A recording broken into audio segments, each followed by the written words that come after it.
Welcome to Chillin' 101. We hope this video helps. In this video, I will show how to make buffalo chicken dip in a crock pot, updated.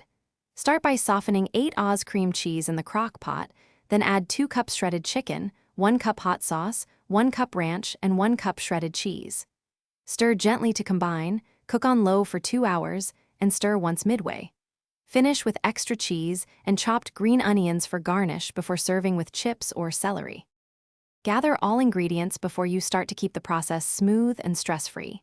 Use cooked rotisserie chicken or leftover roast chicken to save time and boost flavor. Keep cream cheese at room temperature so it melts evenly, and measure hot sauce to control heat. Set crock pot to low and prep serving dippers like chips, celery, or crackers. This prep saves time and helps you enjoy the dip right when it finishes. If you are finding this video helpful, please subscribe and like to support more recipes and tips.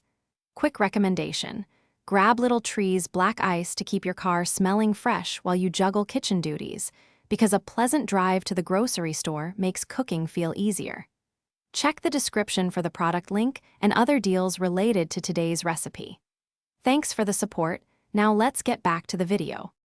For the creamiest result, cube cream cheese before placing it in the crock pot so it softens evenly.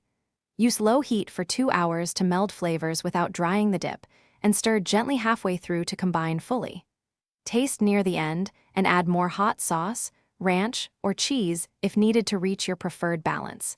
Keep the crock pot on warm for serving so the dip stays melty and easy to scoop. Thanks for watching. Consider subscribing if we helped you.